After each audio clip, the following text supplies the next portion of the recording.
All right. So before we gonna go through all the things, I'm gonna pass it over to Valerie to introduce herself. Perfect. Thank you, Brittany. My name is Valerie Trevino. I am proud to be the Division Director for Charter School Authorizing here with TEA. I wanted to take a moment just to welcome you to the not only the info session, but the entire new schools process here this afternoon, as it is a year-long journey to get your school up and running and make a positive impact on students. Before we jump into all of the detail, you're going to hear a lot of really important information this afternoon when it comes to deadlines, policies, decisions that you have to make as you try to launch a new school here in Texas. But before we get into all of those important decisions, the details, the deadlines, the documents, the uploads, and all of those things, I want to take a moment to ground us in your why you're here, what you hope to achieve with students and staff that you'll one day support. And there's no better way to do that than to take a moment to reflect on core values. So, the core values that we hold here at TEA are we are determined, we are learners, we are people centered, and we are servant leaders. So, while we might get caught up in the day to day decisions, tasks that we have to get done, it's always important to remember ultimately we do everything that we are doing in the best interests of students and making sure that above all else, we are remembering the people that we're impacting and caring about the future of the students that we are working with. So just take a moment, remember your why throughout all of the information that you're getting today and into the next year, and remember what impact you hope to have. Thanks, Valerie. We really appreciate you being here and leading the charge on our team. So I am Brittany Glenn. I'm the new schools manager. Prior to that, I was on the PM team, so supporting on the other side of things. And before that, I spent most of my educational career in a charter school with charter education as a campus administrator. I did teach before that, and so education is a big part of who I am. I am only great because I have two really awesome people on my team, so I'm going to allow them to introduce themselves. John. Afternoon, everybody. I see some familiar names, so good to see you all again, even if it's virtually. My name is John Garland. I have been working with charter school applicants and also first-year startups since about 2015. So lots of experience to bring to the table. So hopefully the information presented to you today is clear enough, but obviously I'm here also to support and help provide any context or additional information should you have questions. Sarah? Perfect. Thanks, John. I appreciate it. Hello, everyone. Good afternoon. Thank you for joining the session. My name is Sarah Khan. I'm a new school specialist, and I'm also excited that this is my second year within this team. And so I also see some familiar faces or some familiar names. So that's really cool to say. And so I just am really excited to have you all here to give you the information and to see you all go through this application cycle. As John already alluded to, we're here to help you out and make sure that all of the processes are very clear so that you can focus on the hard work of getting that application submitted. So thanks so much for being here, and back to you, Brittany. Thank you. All right, guys. So let's talk about what we are going to cover today and review our agenda. So today we're going to spend some time. You're going to hear from the new schools team talking about the charter portfolio, as well as some application overview. We'll then dive into our new virtual component and have an application overview for that. We'll also talk a little bit about some charter law, as well as digging a little bit into the financial plan workbook.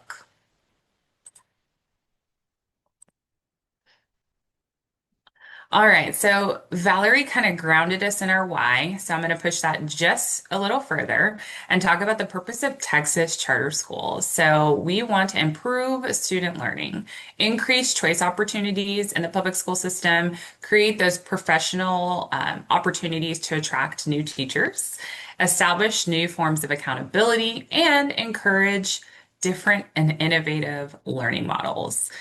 To me, all of those work very well together, but we really want to do, and the whole purpose of this charter application is to encourage those different and innovative learning models.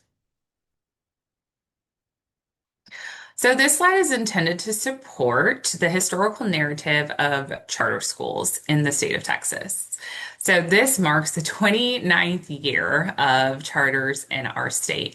The first charter school was approved by State Board of Education in 1996 and opened in the fall of 1997. So that was generation one. We are all the way now in generation 31.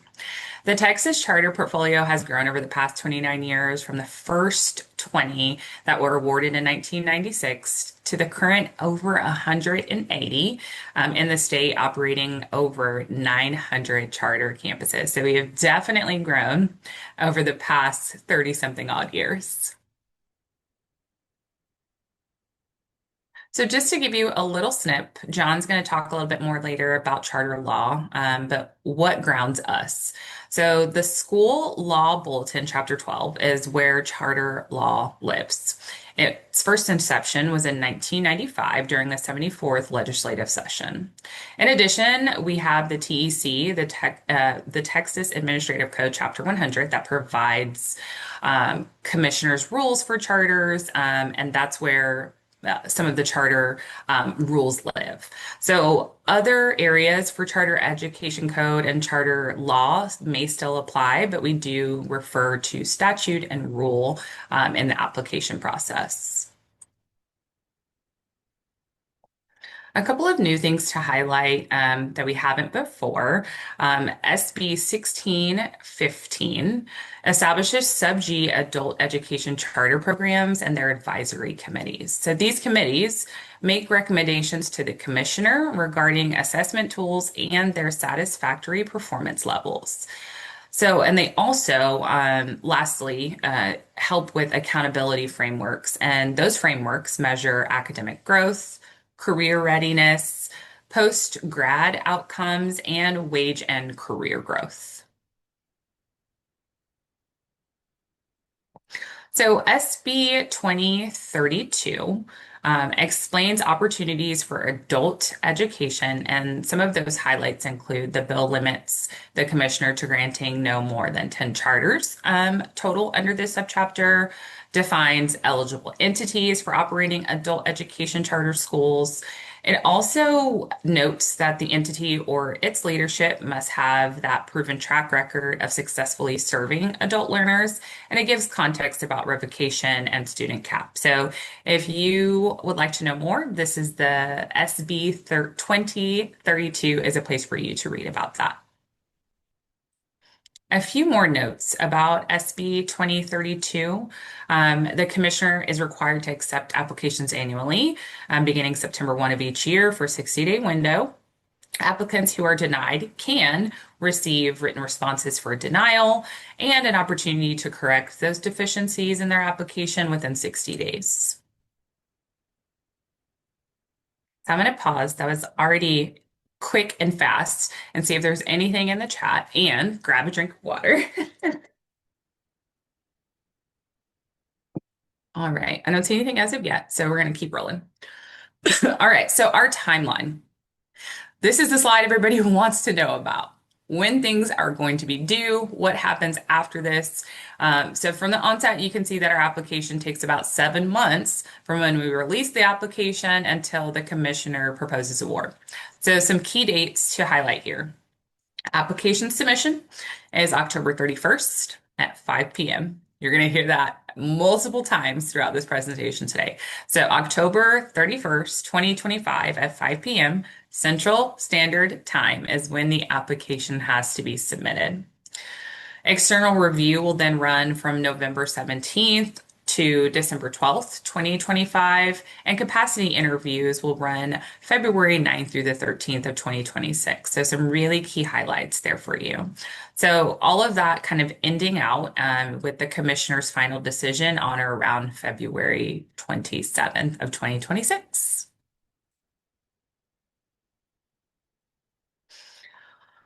So let's talk from 10,000 feet for a second. to discuss some of the big picture questions that we hope that you walk away with after today's session. Starting with the most basic question of, are we even eligible to apply? To what is this application? And even discussing what happens after you submit the application. Our hope is that you walk away with a good understanding of where you currently stand in our process, the necessary required documents of our process, and the expectations that determine how far you might advance within this process. So let's get started with a discussion about who can apply for this charter.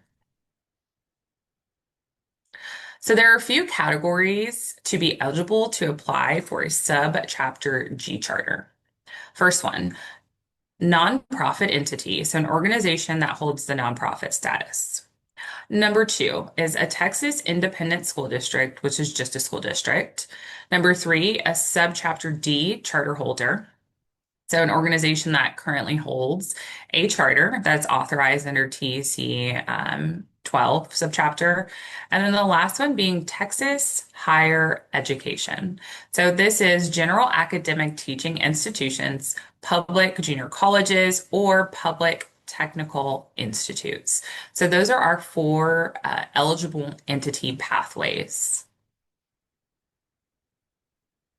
So entities must demonstrate successful history in providing educational services to adults, including job placement and industry certificate programs. The focus is on serving adult populations who face barriers to education, specifically in these areas: educational disadvantages, disabilities, homelessness, criminal history, and similar marginalized circumstances. I am going to pass it over to Sarah to talk about how to access the application now that you know who can apply.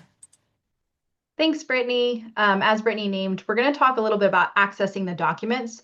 I do see a lot of returning people applying, so you might already know how to access it, but just know that we want to go through and make sure everyone can access it. And if you're having any difficulties, please make sure you're reaching out to us immediately so that you can access it and have the most time, as you do know your deadline is approaching. So on the next slide, what's going to happen is we're going to watch a video. Once you navigate to the charter applicant site webpage, this is going to show you exactly where you can navigate to the instructions and guidance document and also the narrative document.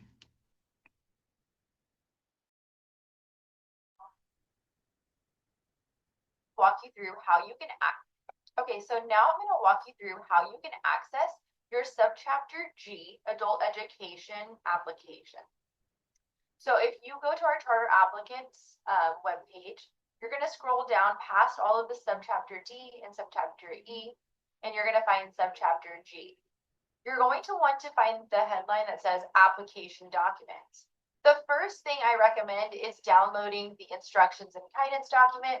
Once you open this document in the web browser, you should be able to go through it completely. The next document is going to be the narrative document. So once you click on the narrative document, you're going to get this warning sign right here. And when you get this warning sign, that's okay. You still can access the document. What you'll need to do is save the document to your desktop or your downloads. And then it might pop up this download within the web browser. Do not click on that. So click out of that. And you're going to want to open your File Explorer. You're going to see the Subchapter G narrative document. You'll click that through your File Explorer on your desktop, and then it should open up in Adobe. And that's perfect. So now that you know how, that's okay. Perfect. Thank you so much, John. Now that you know how to access the documents, we're going to just run through what all is included within the Subchapter G application package. And so the first document that I mentioned is the instructions and guidance document. This is really your map to the application process. It's going to provide you all of your eligibility criteria, your timelines, the key dates, and most importantly, the submission instructions. We give very detailed and thorough submission instructions, and it's really important to highlight that. The next document is going to be what I call the heart of your application. It is our narrative document.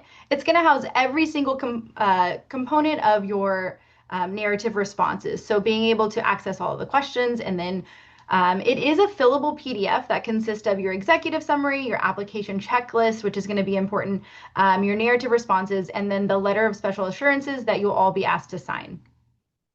Another component of your application package is your attachment cover sheets and your forms. We're going to talk in depth about what those look like, but this is going to house every single cover sheet that you're going to need for your application attachments.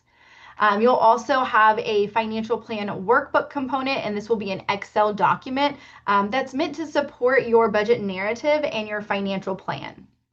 And then new this year, in accordance with SB 569, we have the virtual addendum. And this is an attachment that is optional for any applicant who would like to apply for a full-time virtual or a full-time hybrid component of their school. And so we're going to go more in depth with that later throughout the session with our Director of Special Projects. So now we're going to talk about each component that you'll need. So the first component we're going to talk about is the narrative document. Like I named before, the narrative document is one of the most important documents of your application because it houses all of your narrative responses and provides you with links to all of the attachments in which you're going to be asked to complete. So it's very important that you can access it. So I'm going to sound like a broken record for a second. I know you saw a video of how to access it. But I want to also name it verbally. The first thing that you'll do is navigate to our charter applicant webpage. You'll scroll all the way down to find the headline that says Subchapter G, and then you'll find the application documents. Then you'll click on the narrative document. Once you do that, you are likely to see a warning pop up.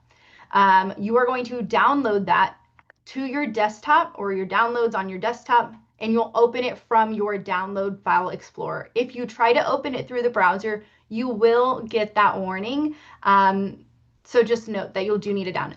If you're having any issues and you haven't been able to access it already, please make sure you're reaching out to us immediately after this webinar so that we can make sure we set a time for you to be able to access it.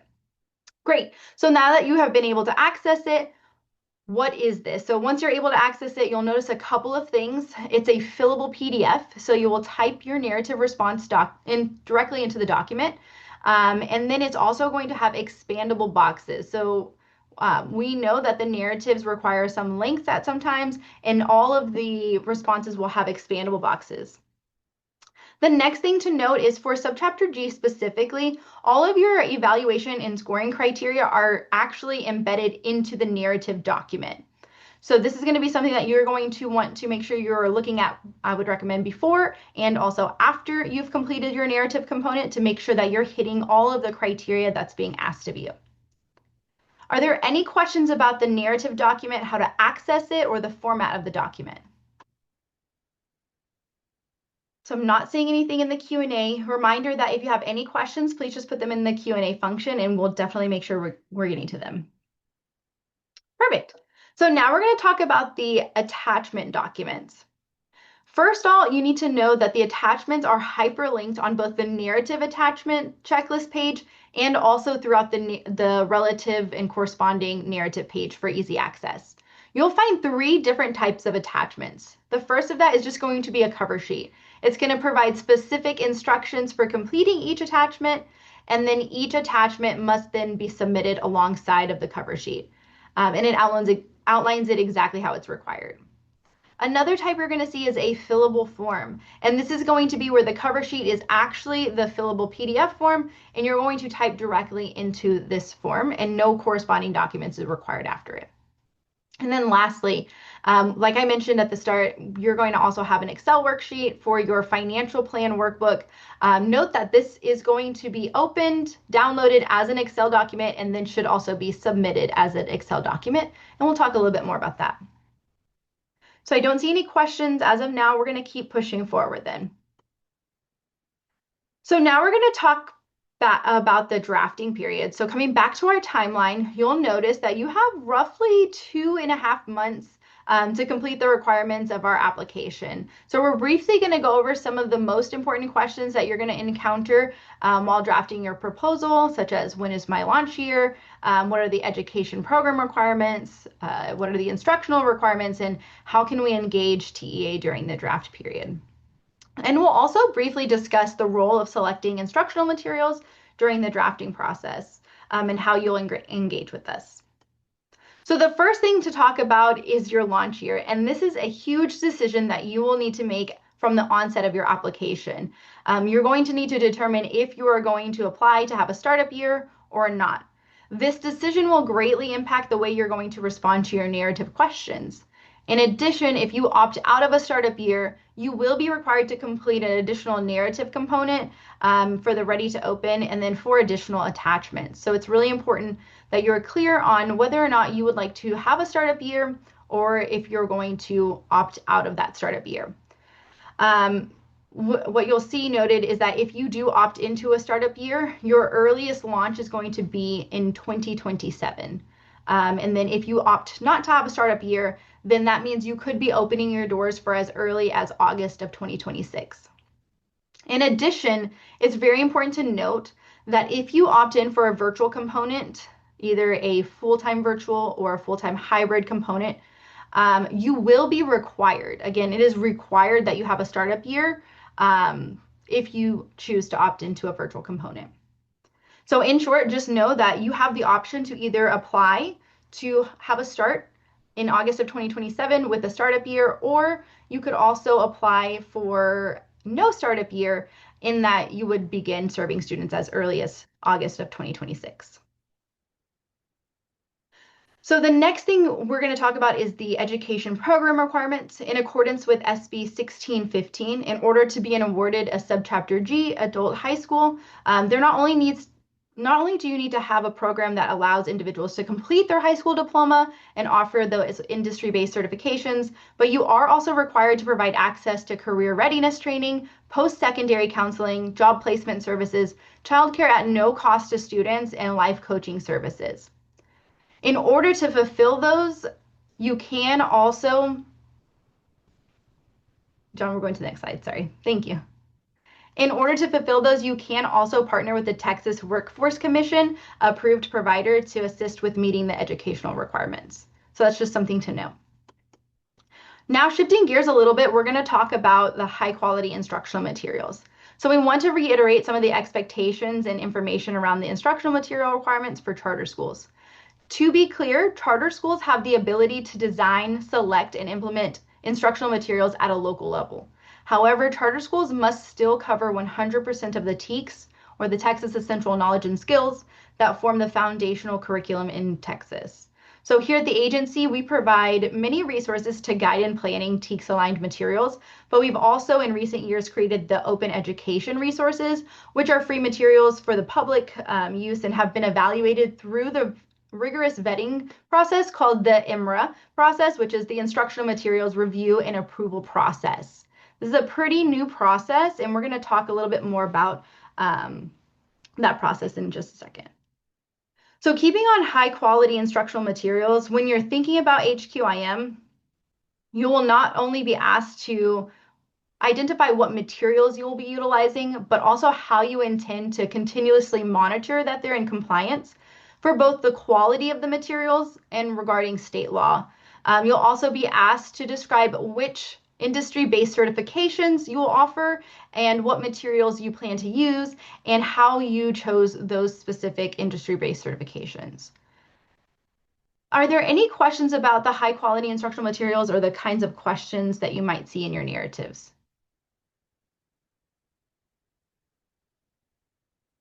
All right, then we're going to keep moving forward to application submission.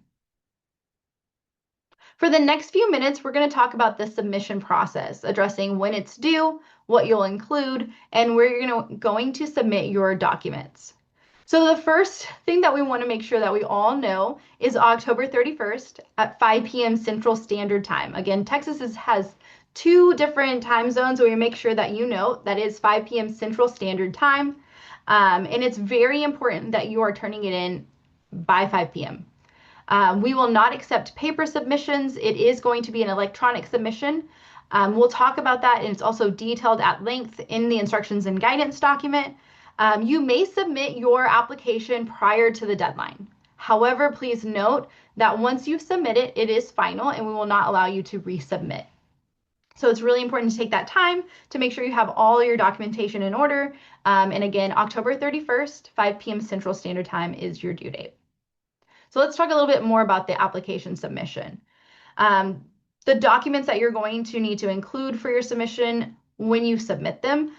Each applicant will have a minimum of at least 3 files to upload. The first one is going to be your narrative response that I referenced earlier.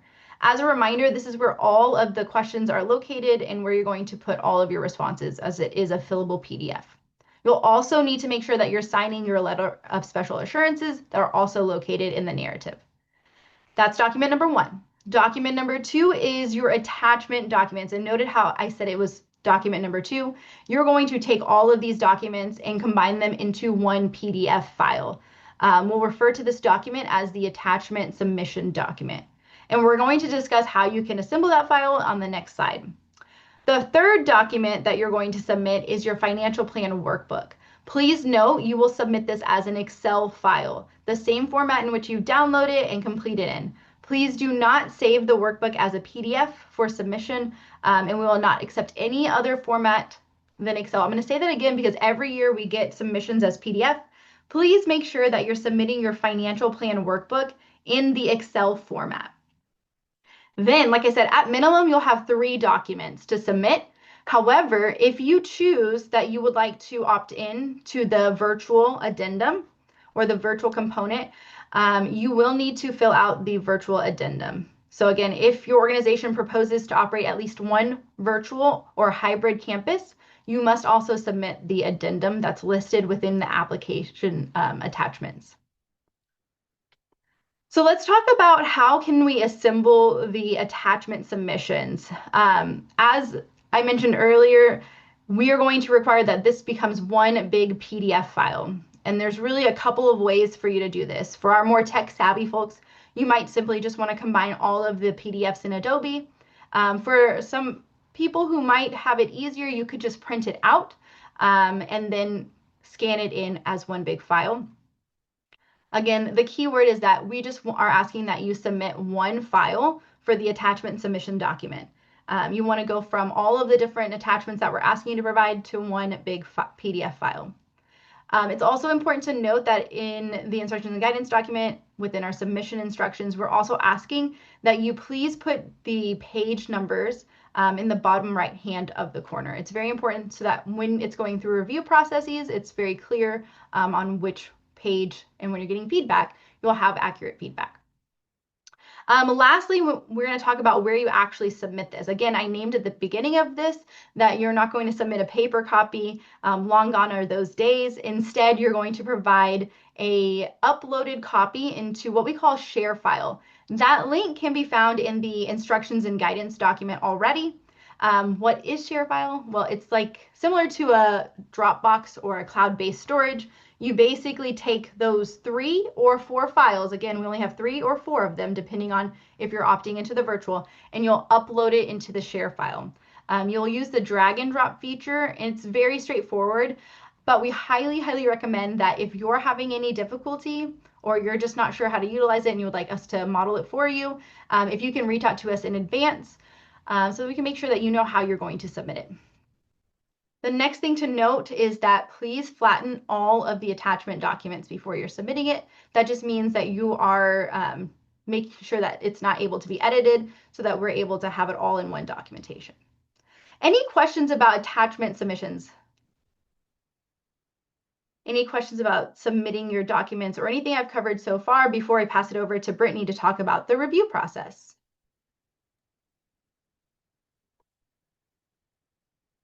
Okay, I don't see any questions. So Brittany, I'm going to pass it off to you so that you can help us talk about the review process. All right, so after you have submitted your application, you are going to move into the last few phases.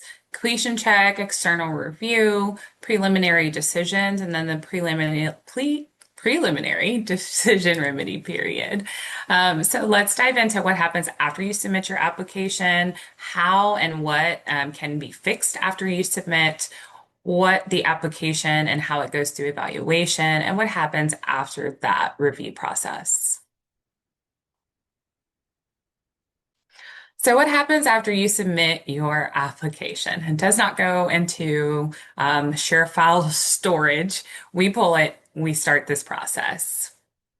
So our team will begin combing through each application that is submitted one time for completion. So we will look to see that your entity is eligible to apply. We'll look to see that all of your attachments have been completed and submitted. We'll also look to see that all of your board members have notarized their documents and your letter of special assurances has been initialed and signed. Once all of those things have been confirmed, we will then notify the districts that you intend to apply for a charter. So anybody that you have identified on your landscape section, we will then be notifying those people for the districts. This is historically different from the past. Usually you as the applicant would take this step, but this year TEA will be notifying those districts. As part of the completion check process, John, you can pop to the next slide. There are instances where certain documents that are missing from your initial submission will be eligible for remedy. In the event, we will extend a 5-day cure period whereby this is where you'll be able to provide those missing documentations. So, kind of with that said, there are instances where an applicant is missing documents that are ineligible for remedy. Those result and those missing documents would require us to disqualify you from furthering in our process. And some of those instances include late submission of the application. Sarah has mentioned that deadline of October 31st. 5 p.m. Central Standard Time. So it's super important that you do not get removed from the process because of late submission. If we do receive your application by 5, later than 5, we will not be processing that application any further. So let me say that again. If we receive your application after 5 p.m., we will not be processing your application any further. So there's absolutely no excuses on this matter. So we want to make sure that if you are all the way to the end, don't wait till 4:58 to start submitting. Anything can happen, technical issues, internet goes out. My internet loves to go out. So it's going to be best that you really use your time closer to that deadline to submit on time. So an applicant will be removed from our process if they fail to get their formatted documents timely filed. So late submission, not having those formal documents timely filed. And another big thing that we have seen is missing responses. So having significant missing pieces of the narrative portion. So if you submit an application that has a lot of missing pieces of that narrative response portion, we will not be able to proceed with your application any further. So this slide is really important so you know what can disqualify you and how you'll move through that cure period if that applies to you. So let's talk about if what happens when you are deemed complete or you've gotten everything on time and it's in.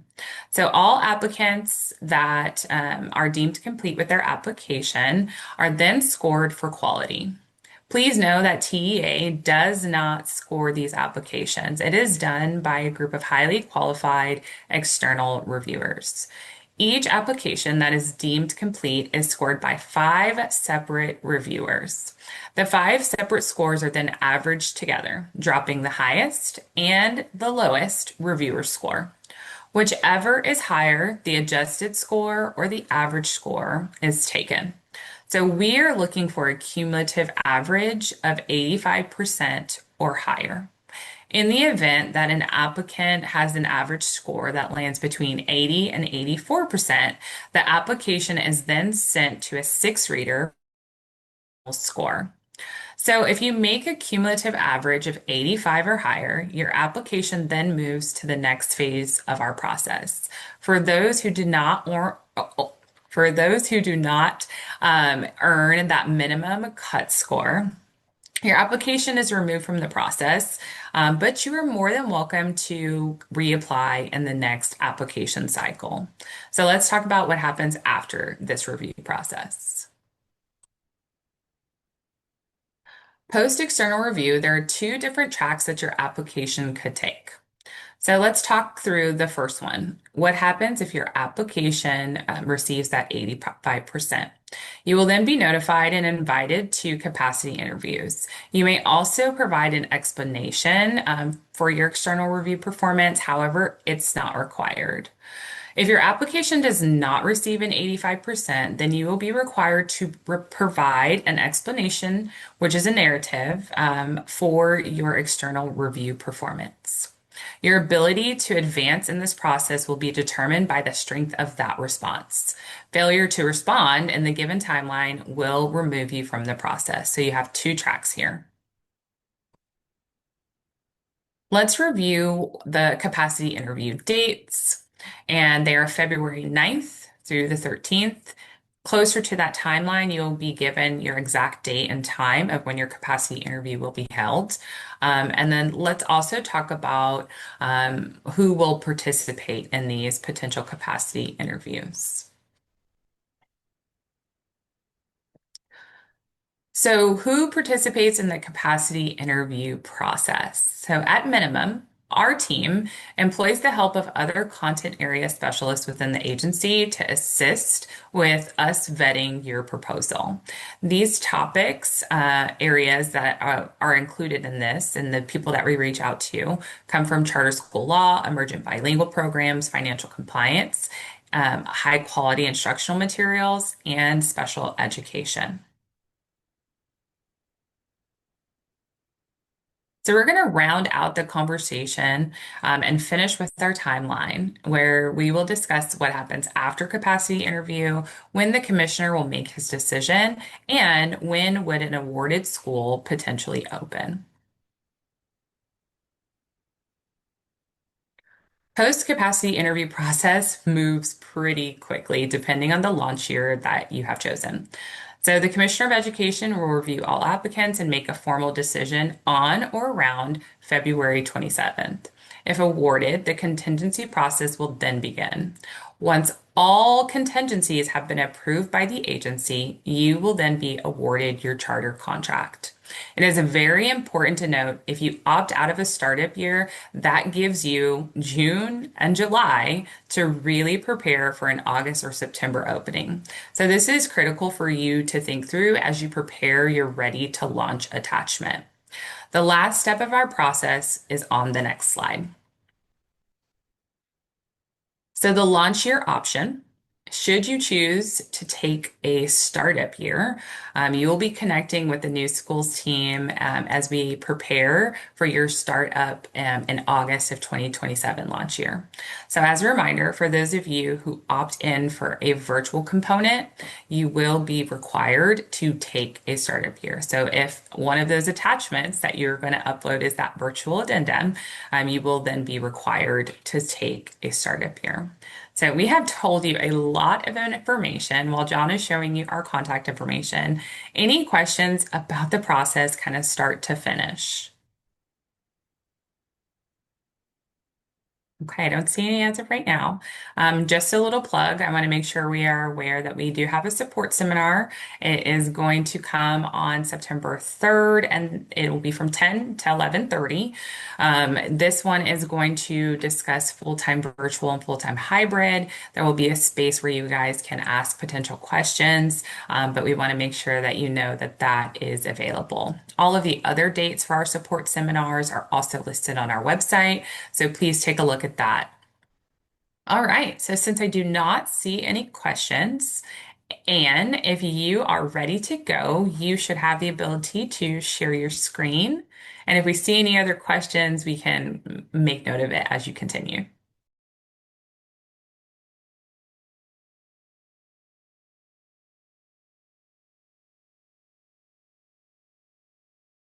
Perfect, thank you. I'm hoping you guys can see my screen. Yes, thank you, John. So good afternoon, everyone. My name is Ann Rajan. I'm the Director of Special Projects here at the agency. Part of my work is to support virtual and hybrid campuses.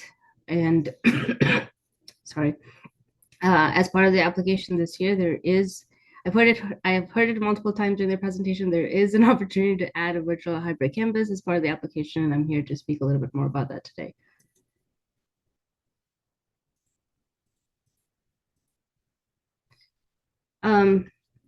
So why do school systems tend to offer virtual hybrid models? We know that for a majority of students, in-person settings work best for them, but for some students, virtual and hybrid models are a better fit for them because they afford new opportunities for students who need a little bit more flexibility and want to take advantage of that anytime, anywhere learning. We notice that families opt into virtual or hybrid options often fall into a few scenarios. One is that they have students who have are pursuing things outside of school in a more like professional manner, whether they're like training to be in the Olympics. We have families who have students who have medical needs for which they need a more flexible schedule. Students who are interested in going at an accelerated path and need courses that are catered to their own pace. Families looking for alternatives for homeschooling because the courses are getting a little bit more rigorous or just need more support, and they look to school systems to offer those options as well. So the reason that we are able to include this addition to the application is due to Senate Bill 569, which was passed during the regular session. And it establishes a new framework for schools to offer virtual and hybrid learning options. And we think about this in three different paths. So schools have the ability to offer individual courses. They could offer virtual and hybrid programs, and they could also establish a virtual hybrid campus. Today, I'm gonna highlight some of the information that is in SB 569. If you're considering pursuing any of these options, I would recommend that you look over the bill. Also, the bill does require the agency to go through a rulemaking process that will carry out in the next few months. So this is a high level of what's already in there and information that we're sharing today. So when it comes to individual courses, again, there are requirements that are outlined in the bill, but highlighting a few things is that LEAs would need to certify that these courses meet the TEKS, they are at the appropriate mastery level, and meet the standards of quality for online learning. For hybrid programs, we think about this as a virtual or hybrid program that is running within an existing campus. So if you could think of a brick and mortar campus and you have a subset of students who are engaged in a virtual hybrid program, that is an option. And as long as the students who are in the program are less than 50% of the total enrollment of the campus, LEAs can pursue this without any further authorization. And then the one that we will spend a lot of time today on is establishing a virtual hybrid campus. That is, think of it as a standalone campus with its own CDCN number. And for that, the bill does require that the entity goes through an authorization process, which is what this application process would fulfill in this scenario. Because of the familiarity being buried in this room, I'm going to take a minute to go over some key terms that we will see in reference to virtual and hybrid learning. These are also included in the application documents as well, but just want to highlight it here. For instance, the types of instruction that's allowed in a virtual hybrid setting. There's synchronous instruction. So when we say synchronous, we mean real-time scheduled learning sessions where instructors and students interact over the internet. You have some sort of interactivity through tools. So right now, if we were interfacing and you're responding, it's scheduled. That kind of instruction is allowed. There's also asynchronous instruction, which is online learning where students access material kind of at their own pace. Mostly there's very few scheduled mandatory sessions for students to meet with their instructor or as a group. In a virtual hybrid program, or even in a course, synchronous or asynchronous or a combination of both are ways to think about how you would provide instruction for a student. The full-time virtual programs, when we talk about virtual, we're talking about an education option where students attend mostly entirely online. They're receiving instruction primarily over the internet, either synchronously or asynchronously, with minimal or no in-person attendance. So virtual, off-campus learning online. For a hybrid model, this is where a student attends in person for part of the time, and then they learn online the rest of the time. So a couple ways to think about this is you could have a hybrid program where the program schedule is that students come in for maybe the first half of the day, and then they take their courses the rest of the second half of the day entirely online. Or you could have hybrid courses where the courses are the same, but maybe you meet in person a few days of the week, and then the students learn synchronously or asynchronously the rest of the time. Another term that you will see is a whole program virtual instruction provider. And this means that you're not required to, but there is an option for schools to use a private or third-party service to support in the management and oversight of their virtual or hybrid campus or program. And if that is the case, then there are questions in the application in the addendum portion of the virtual and hybrid portion that asks a little bit more information on the whole program provider. Again, you're not required to use an entity, but if you do, there are questions specific to that.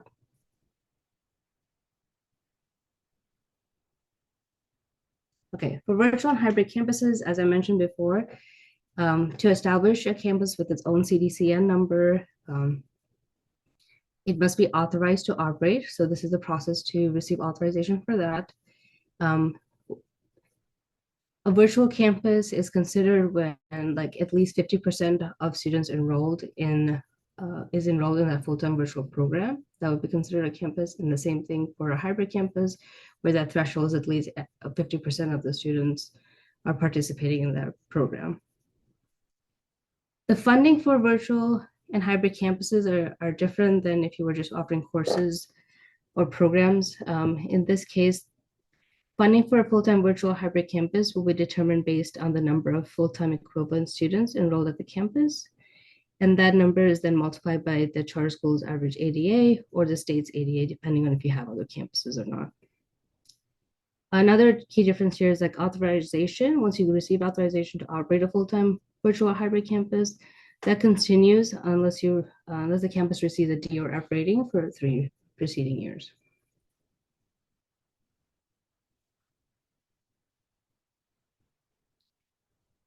I think this has already been mentioned, but if there is a newly approved full-time virtual hybrid campus, they must complete a planning year. And the campus also has to include at least one of the grade levels in which there's an assessment.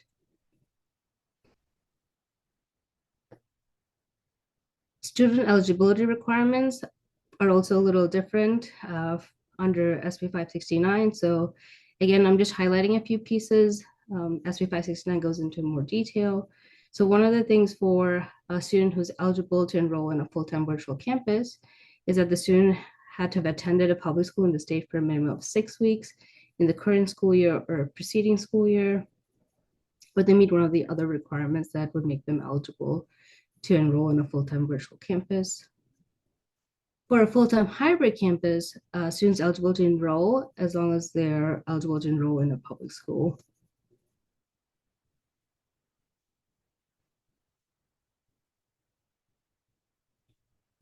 As I mentioned earlier, authorization for a full-time hybrid or virtual campus continues indefinitely unless revoked for the specific reasons. One is that they're receiving an unacceptable performance rating for those 3 preceding years.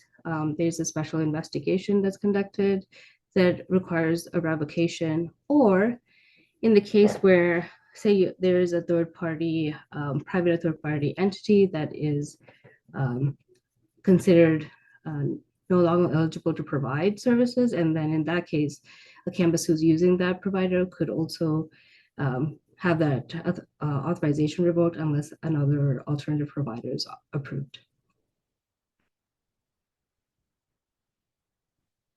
So if you're considering offering a full-time virtual hybrid campus, there are a few things that I would suggest that you start with the reviewing. As I mentioned before, Senate Bill 569 outlines some of other requirements for campuses and around course quality, professional development, things like that. The instruction and guidance document also goes into more detail of the things that we've covered here already.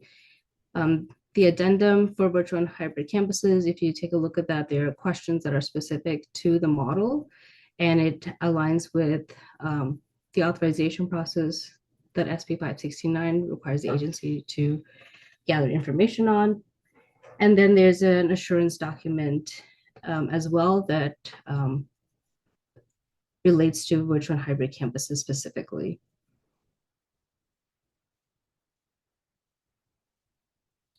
As you are filling out the information in the narrative document, if there's a component to the design that includes a full-time virtual hybrid campus, please also address those pieces within the narrative itself. That way we get a more holistic picture of what the proposal is. And as I mentioned, the addendum has specific questions on the virtual and hybrid campuses only. So these are questions that are not necessarily covered in the narrative that virtual and hybrid campuses do need to gather more information on, and this is the opportunity to elaborate on those things. And you'll see the terminology that we talked about before, such as synchronous, asynchronous. What is your model of delivery? Is it a hybrid model? Is it a virtual model? What does this schedule look like? Things like that. And then there's a portion in the addendum that requests information on if you're considering a whole program provider. So this is the third party or private entity.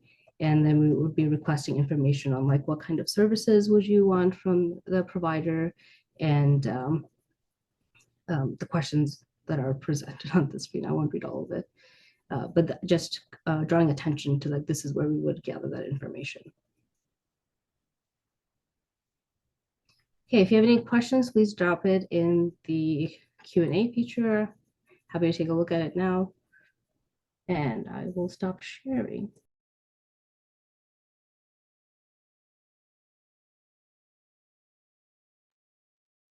Well, thank you, Anne. We really appreciate it. I don't see any questions in the chat as of right now. If one comes up, I will grab it and snag it for you. Thank you. We really appreciate you. All righty, guys. Well, we are going to keep rolling. We are actually, we're like right on schedule. This is magic. So, John, I'm going to toss it over to you to talk about charter law.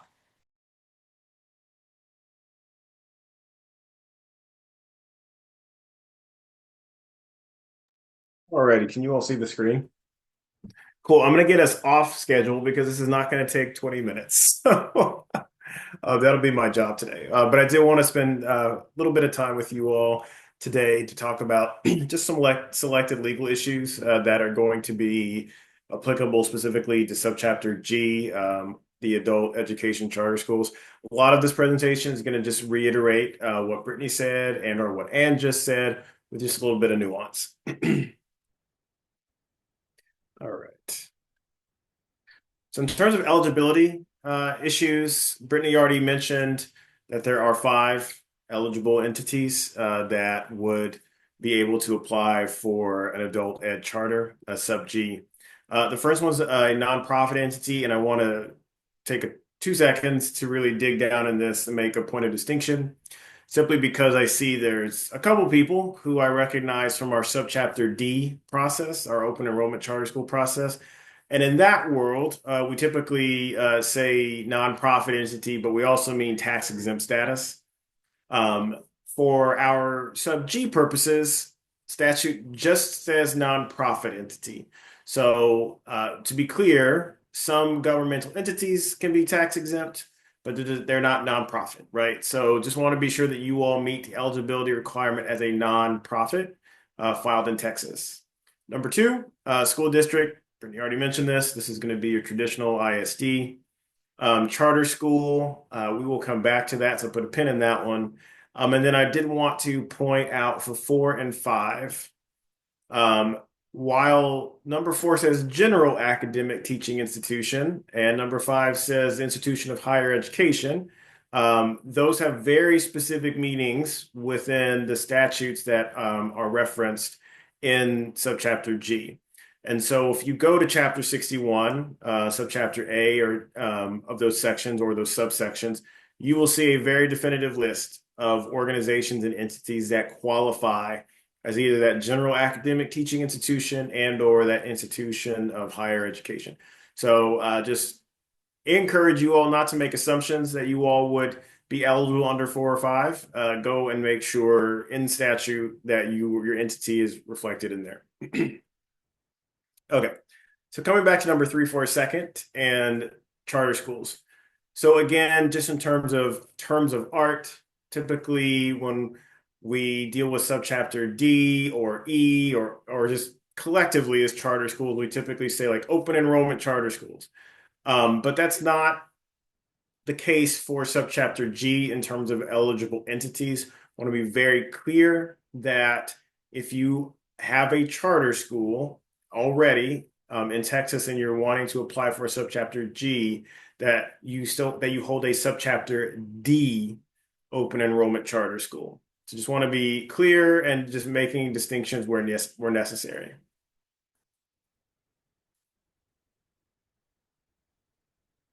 I don't see any questions. Wanted to talk a little bit about eligible students that you would be able to enroll. So statute again is very clear that if you were awarded this adult education charter high school, that you could only enroll students that are between the ages of 18 and 50 and have previously failed to complete a high school graduation, either through that non-completion or of curriculum or assessment requirements. And statute also prioritizes or puts the responsibility on you all to prioritize students who have not received their high school equivalency certificate.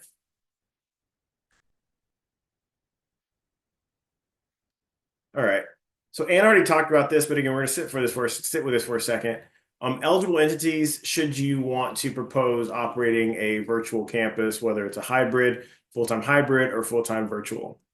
If you are going to do a full-time hybrid, again, your options serving that 18 and up group is not as limited if you do the hybrid version or hybrid option. So you could basically enroll a student who is eligible to enroll anywhere else in Texas in a public school. That would be no problem. But again, I wanted to drill down a bit and spend a second with if you want to do a full-time virtual campus. Your options to enroll students in that kind of campus become extremely limited due to the age demographic and historical kind of educational trajectory that demographic has who would want to come to your school. So that being said, if you want to do a full-time virtual campus, you'd be limited to students who attended a public school in Texas for a minimum of 6 weeks in the current school year or the preceding school year.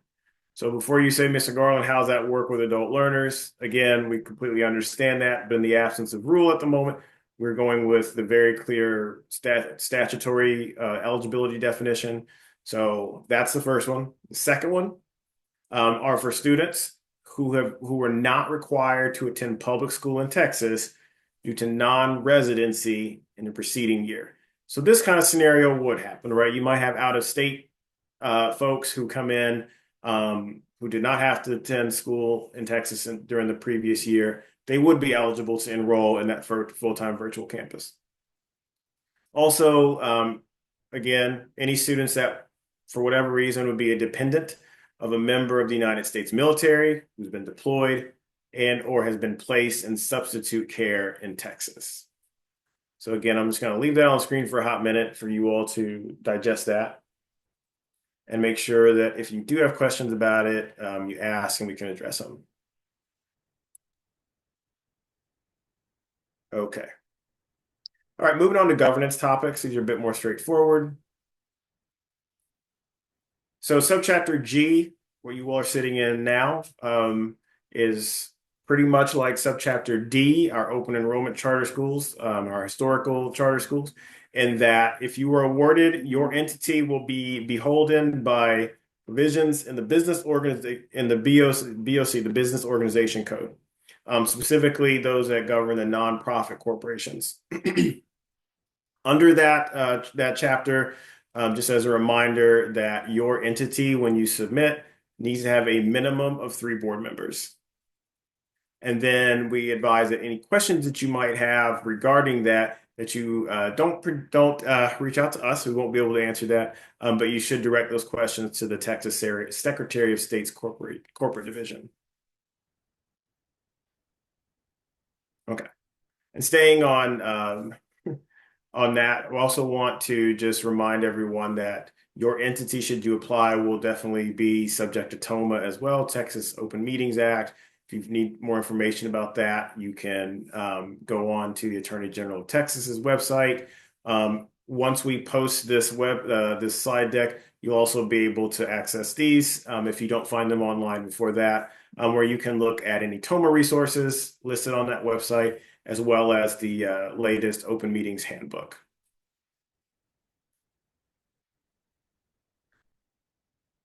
Okay. Also, it goes without saying, but that you all, even though you're applying to serve adult learners, your school still has to be non-sectarian in nature. That is included, but not limited to areas of student admission, your instructional models, your hiring practices, your school calendars, specifically naming how you're naming student holidays. And then lastly, and also importantly, is making sure that whatever facility that you ultimately occupy doesn't have any visible religious iconography present on the premises or wherever students are congregating. Okay, I still see no questions, so I will move to the last topic, and it's a very quick and easy one. Admissions and enrollment. Obviously, this is a federally regulated clause, but your admissions policy, even though you're again serving adult learners, still cannot you cannot prohibit. Excuse me. Your policies must prohibit. There we go. Discrimination on the basis of race, color, national origin, sex, or disability. And again, this is a federally regulated requirement. Federal and non-regulatory guidance also requires if you receive any federal funds that should you all become oversubscribed, meaning your applications are higher than the available seats, you would then have a lottery. Just like Subchapter G charter schools, again, even though you're serving adults, you cannot charge admission fees for students, and you cannot require them to volunteer or to attend any sessions or make any commitments to them on condition for admission. Okay, and that is not our break just yet, but as promised, I did want to get us off calendar, off schedule. So that's all I have. I don't see any questions though, so we are ahead of schedule. Yeah. So we will take just a little cell phone break until 2:15. At that time, we will continue with our next presentation. So you guys can just put us on mute, come back, go get some water. But at 2:15, we will come back together and finish with the rest of our agenda. Hey guys, 1 second. I get us all set up.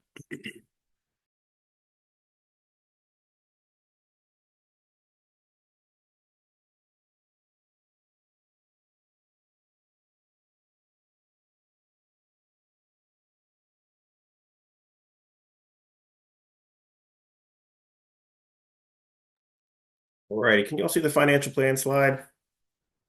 Too many presentations to try and coordinate. Okay, so I have about a minute introduction and just to anchor our conversation. Then I'm going to hand it over to Kylie to fill in a lot of gaps, and then we're going to pivot over to the workbook so you can kind of see it if you haven't already seen it and opened it yet. That said, your financial plan as a Subchapter G applicant is really nested primarily in the financial plan workbook.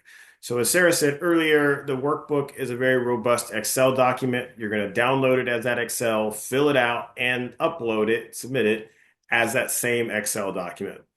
That workbook has a kind of a multitude of purposes, but primarily it's really a critical tool for us to ensure that you all have the capability of developing a viable budget that we can see in a very nuanced and itemized way. Really, it's to show that you can demonstrate financial readiness, that your budget will be, preliminarily be able to meet all of our agency guidelines and any other regulatory requirements.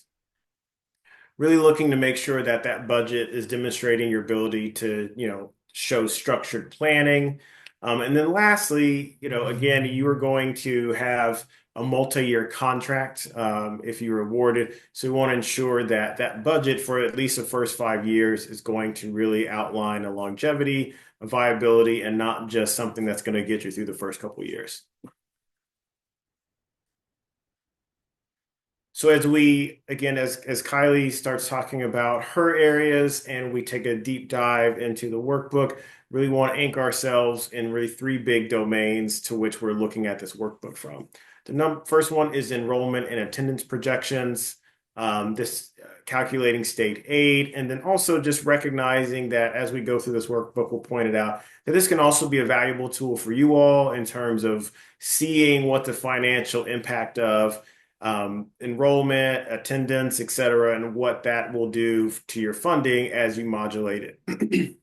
Personnel structures, again, we're looking for a very detailed, itemized list and plan for how you're going to fill positions, what you're going to pay those folks, et cetera. You also have to account for taxes, payroll taxes, benefits, any contracted services. And then lastly, operational expenses. Again, we'll go through it, but it's a very, very nuanced list, including but not limited to supplies, textbooks, equipment, rent. I mean, you name it, it's there. And then, as I said earlier, in terms of that that longitudinal piece, we're really making sure that you're able to account for that year-over-year growth. Okay, that was a lot. I'm going to pivot now to Kylie. Let me switch just one second. And Kylie, while I'm doing that, if you want to introduce yourself.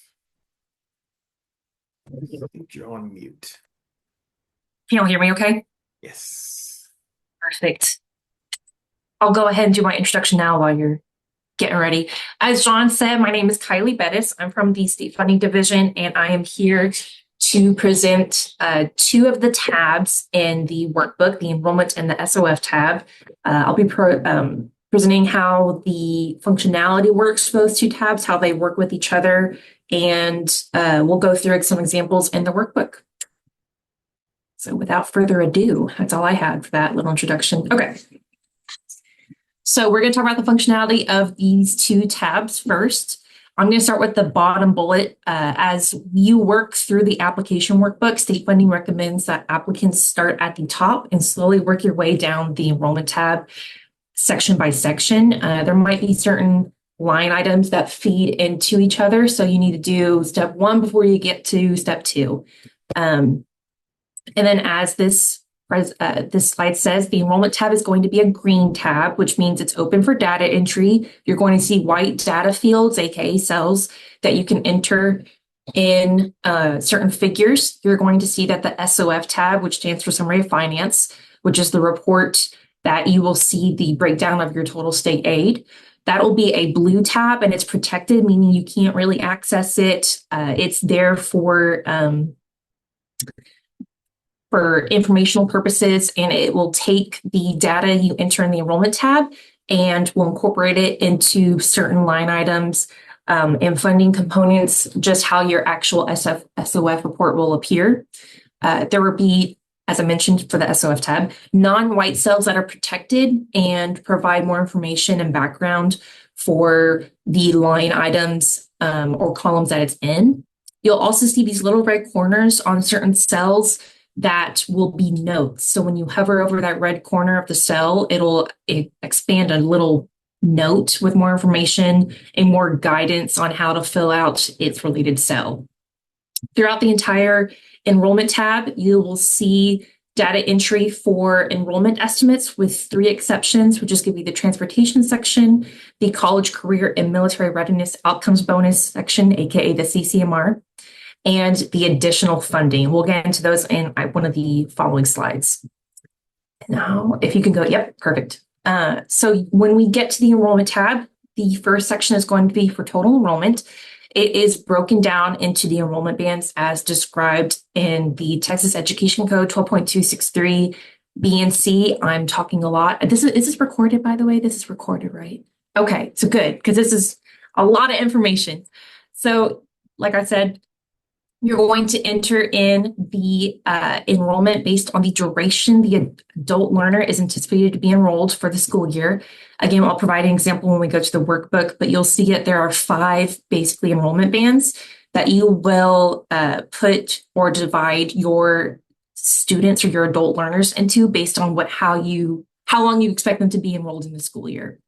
After that, you'll see other student population enrollment section that will begin with the percentage rate of attendance, as ADA and FTAs are still going to be calculated based on attendance for special educational services, career and technology education, and various other instructional settings. And so we still need that attendance percentage rate. Applicants should refer to the Student Attendance Accounting Handbook to comply with attendance, which is still required for all LEAs and include these Subchapter G charter schools. So we have various error messages and little notices built into the enrollment tab. So you may see error messages based on what you enter. And so what you should do when you get that error message is review it and address whatever prompt is in front of you. And so, for example, we do have 2 notice checks for the special education and then the career and technology education, aka CTE.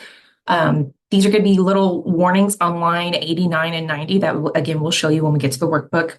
And are an example of warnings you can see specifically for the special education, the CTE. So for these, if they pop up, this section, the totals for the section may be greater than the total enrolled number of students. This can happen when students are enrolled in multiple instructional settings. And then, as I mentioned previously, the 3 following sections that are not enrollment based are the additional funding, the college career, military readiness outcomes bonus, and the transportation section. Additional funding is where you will enter the total credits earned and the number of graduates. For the CCMR section, you're going to enter the graduate count. And for the transportation section, you will enter a dollar figure. And that's the only section where the applicant needs to enter a dollar figure entry. You'll see that there's an additional funding section. And that and the CCMR section will be locked and unable for you to enter any information, so it's going to be protected, as new Subchapter G charter schools have no prior year data to be eligible for those sections. They're there for informational purposes, and you will see them in future years or be eligible in future years. So now the summary finance tab is like I mentioned, protected in a view only tab. It's protected. It's incorporating data that you entered in the enrollment tab and calculating out your total state aid for the year based on those, what the information you provided. It's going to display the estimated total state aid and serves as a sample of what an actual SOF report will look like for the school's startup year. Again, in the other program section, we're going to depict the funding allotment that is applicable in future years, but just not available in the first year of operation. I think we're ready for the... We are. And so just really quick, as we pivot to the workbook, I'm going to provide an outline of some of the first tabs, and then I'm going to kick it over to Kylie to fill in some other tabs, and then you'll end with me on the rest of the tabs. So that said, let's open the workbook.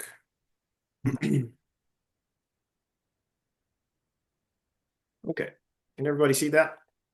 The workbook? Perfect. So if you haven't opened the workbook, this is what the first tab should look like. As Kylie mentioned, you will see tabs across the bottom. The green ones are for data that you are going to input. The blue tabs are just calculating tabs, so you will be locked out of them. They're just for review purposes to ensure that what you've put in the green tabs is correctly calculating. So that first tab you'll see is just a cover sheet, but it will provide you that reasonable planning estimate per student. So just want to be sure that you review this tab first so you're aware of kind of where you're starting baseline. Journal instructions is that second tab. It's extremely important because this is going to be more of like a troubleshooting guide for you or reminder resource guide for you as to like what tab is doing what and what you're expected for those tabs. And again, as you can see, they're all going to be outlined here. Okay. Alrighty. Next tab is the school info tab. You will just put your information here. You will, as an organization, need to designate what your fiscal year will be, specifically when that fiscal year end date will be. You'll also put your total school minutes. And then with that, the next and the first big tab that you're going to come across is the enrollment tab. And Kyla, go ahead and kick it over to you. Awesome, thank you. So you can see in that first section titled Total Enrollment, there are those 5 rows that I mentioned based off of Texas Education Code 12.263B and C. And we have provided an example of total number of all students enrolled being 800 and broken down into those enrollment bands. For example, if you think 500 are going to show up 100% of the school year, they're going to be attending every day, you're going to put 500 into the first row where you assume the attendance rate is going to be 100%. For example, if you think maybe 100 of those students are going to show up less than 50%, but more than 25% of the school year, you'll put 100 in the third row down where it says 50% for attendance rate. And then how the workbook is calculating all that fun math in the background, it'll automatically create or calculate the average daily attendance, the ADA, per the as required in the Texas Education Code, and it's going to pop out 700. And then you can go ahead and see under the other student population enrollment section, it's broken down to little mini sections. It's going to start off with the average daily attendance percentage. And then if you can hover over that cell to, yep, perfect. That's my first example for the red corner. So for example, state funding suggests that you enter in a conservative ADA percentage. We provide an example in the workbook of 85%. And then again, you can see various little red corners around the cells. Let's see if we can pop up an error message.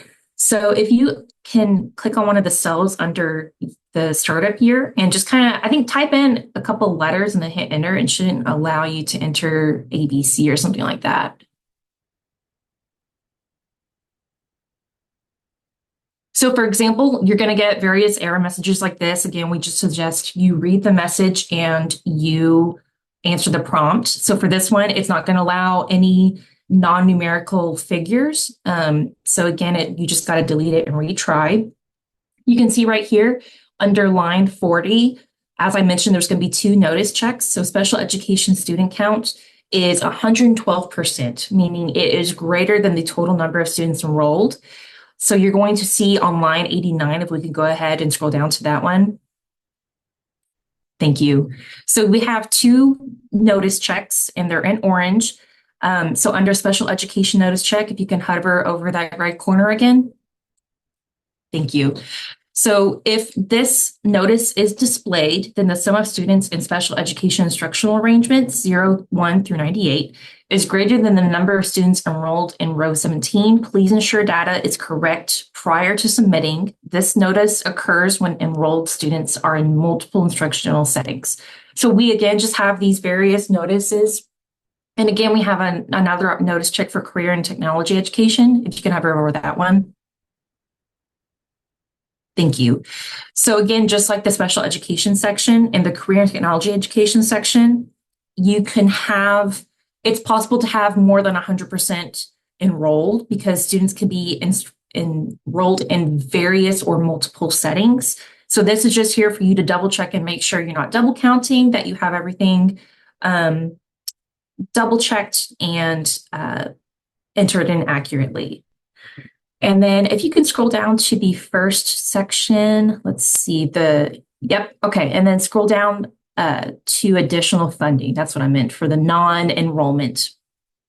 So you'll see for the transportation, the college career military readiness outcomes bonus, CCMR, and the additional funding section, these are non-enrollment figures. So like I said earlier, you're going to need the number of credits for various CTE and non-CTE courses for additional funding.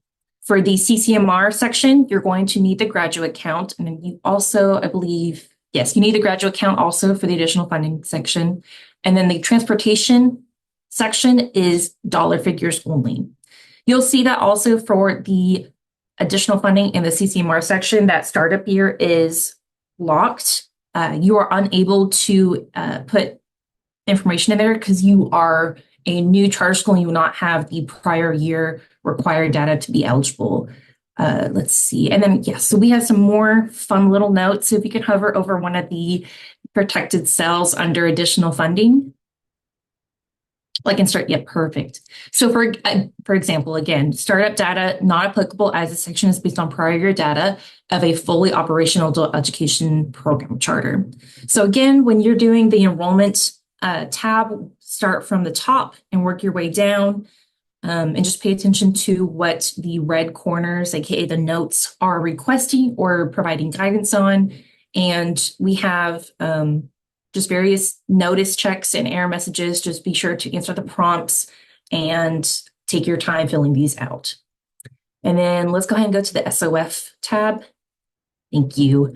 So as I mentioned, it's blue, which means it's protected. This is a purely informational tab. It's going to show you what your projected total state aid and what your SOF report will show up as. And it's taking all of the information you entered in the enrollment tab, and it is calculating your state aid. So you can see, for example, in row 7, the refined average daily attendance is taking that 700 that is based off of the ADA and the enrollment band information you entered.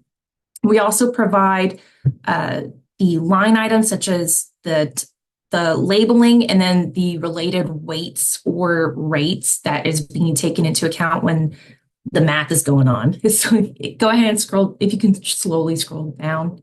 So we have it based off of, we have the tier 1, we have tier 2 of the foundation school program funding, and then the ASF. And then as you scroll down, if you can scroll down to the bottom now, you'll see we have various codes and Texas Education Code references. We have the weights. This is a lot of really good information for each line item.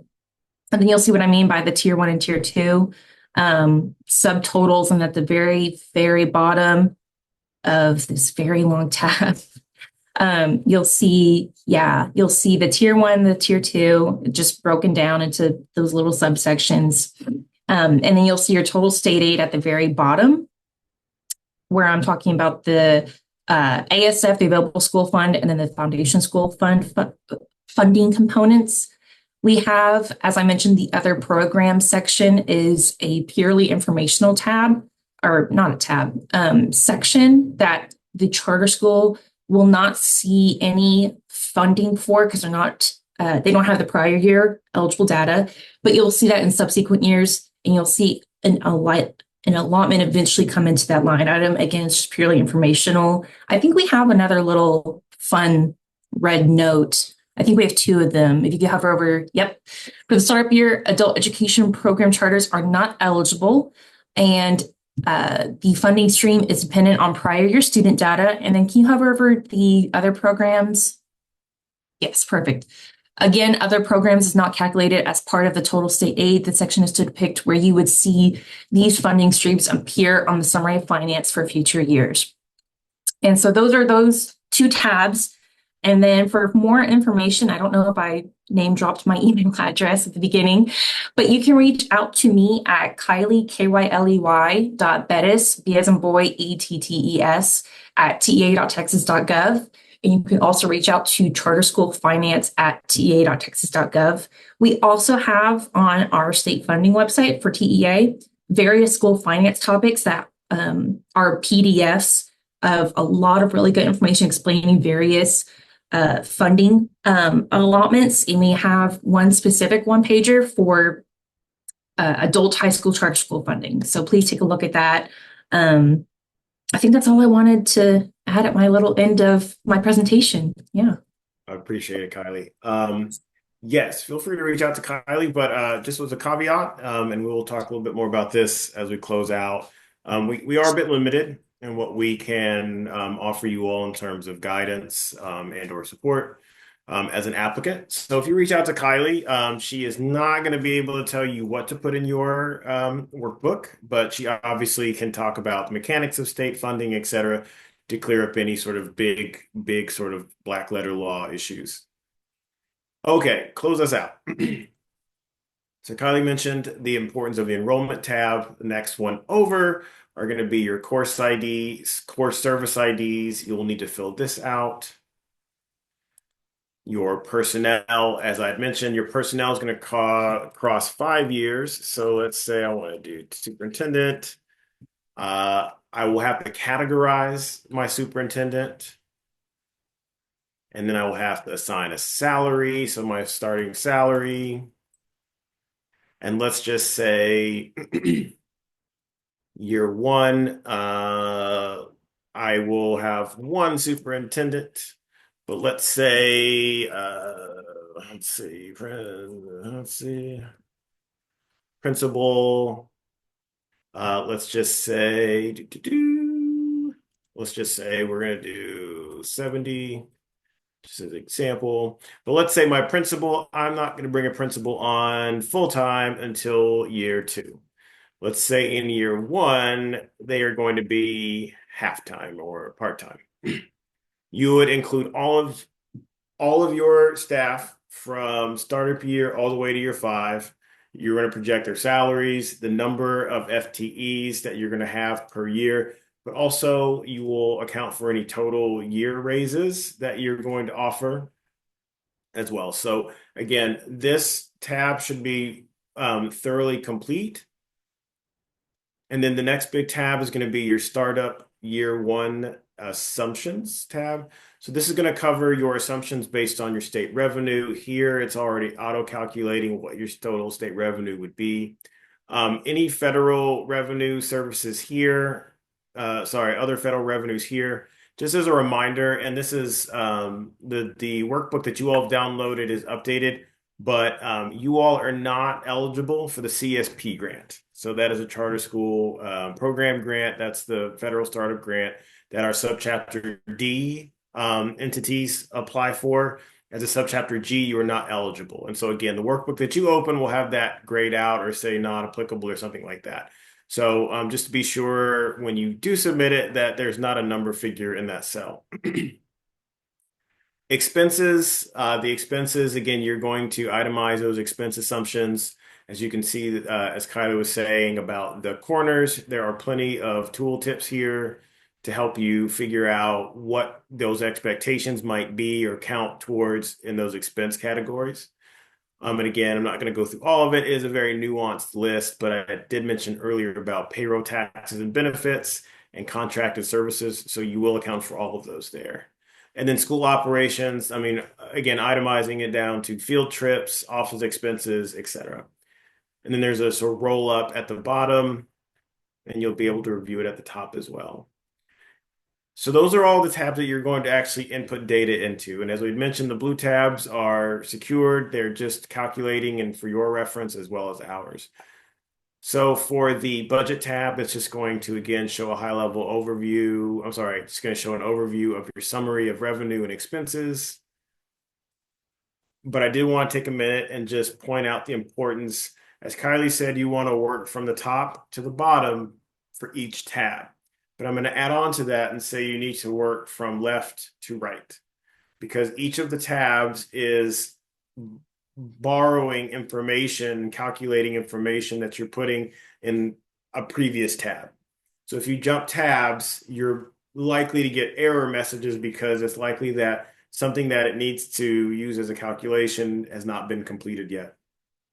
So this is one of the tabs that we get a lot of questions about because, again, people see a bunch of error codes outside of what Kylie was talking about, and it's because they haven't filled out the previous tabs. Kylie already mentioned the summary of finance tab. The payment formula example is really for you all's reference, just to provide a scenario of which the budget that you've crafted, what the estimated payment schedule would be based on that information. And then lastly is the financial plan workbook summary. This is just a one pager. So once you all finish your budget or preliminary budget, this will be a helpful tool to print out for maybe, again, your team, for stakeholders, for folks to review, potential philanthropic resources, etc. So this would be a good one pager for you all to use later as your budget kind of takes shape. That's the workbook, but I will end on and kind of continue the conversation about if you have questions or problems. So if you have questions, again, you can certainly reach out to us. If you're having problems, and I mean technical problems, you're getting error codes beyond what Kylie mentioned, please reach out to us, the New Schools team here, with two important pieces of data that will allow us to answer your question very quickly. As I said, we are not allowed to tell you what to put in your workbook. But if you're getting errors, what you can do is email us the tab that you're having the problem with and the specific cell. What that will allow us to do is then look at an open version of our workbook to see what cells are feeding into the cell that you're having a problem with. That will allow us to tell you, hey, go back and look at the enrollment tab. Maybe you didn't put the data in right. Maybe you didn't put a decimal, whatever. So 99.9% of the time, we're able to help locate the source of the issue and allow you all to kind of keep moving with the budget. But the earlier that we find out about that issue, the longer runway we have to try and work with you on that. So please don't wait till the very end to say, hey, I'm having all these error codes. Also, the last thing is be sure that before you submit this, that again, you're not getting error codes or any other strange characters, that your budget is adding up the way you want it. Please don't assume that we will look past it. Again, we are looking, external reviewers are looking at the viability of this budget, as well as you all's ability to construct the budget in obviously a coherent way. So that being said, please reach out with any questions you have, and we can troubleshoot those issues. Again, it's a big and thorough, robust document. Just try and play with it, play with the enrollment, see what that funding looks like as you tweak some of those projections, and just come up with a really good budget that can also stand any sort of like enrollment deficits that might happen. Because again, if you make it to capacity interview, we would have questions about what happens if you are under enrolled or what happens if. So just be sure that your budget is viable, but also flexible. Brittany, that's all I had. My computer didn't want me to get off mute. But thank you, John. Thank you, Kylie. That's always a big part of the application. So thank you for taking the time to go into detail about that. All right, so we are going to move into kind of checking to see if we have any last minute question and answers submitted, and I don't see any in our function right now. So I'm not sure if that's just we were so thorough today, or maybe you've gotten your questions answered throughout the last presentation and this week. But hey, that's a great thing. So thank you again, Kylie. We really appreciate you being here. Thank you. All right, team. So I don't see any questions, but any last minute thoughts before we close out our session today? I just have one point, and again, I'm just hone on this because I see a couple folks that are affiliated with or have engaged with our Subchapter D process. Just remember, as you were looking at the eligibility, it's not just that you meet an entity status, but you also have that experience requirement as well that's associated with your entity and or person on your board. So just be real clear if you choose that to apply with Subchapter G, that you're meeting all of the eligibility requirements, including that experience requirement. That's it, Brittany. Thank you. Sarah, anything for you? Nope, just as a reminder, we do have a support seminar on the full-time virtual, full-time hybrid addendums. If you would like to attend that, the registration link is on the charter applicant page, and that will take place this coming Wednesday from 10 to 11:30. Awesome. Well, thank you guys. Again, we really appreciate you all being here for your required information session. If you have questions that are very general, just reach out to us. We will get back to you. If you cannot access that application, please let us know. We want to make sure that you can get all of the necessary documents and get ready for this process. All right, guys. Well, that's going to conclude our Subchapter G information session. Reach out if you need anything. Bye, everyone.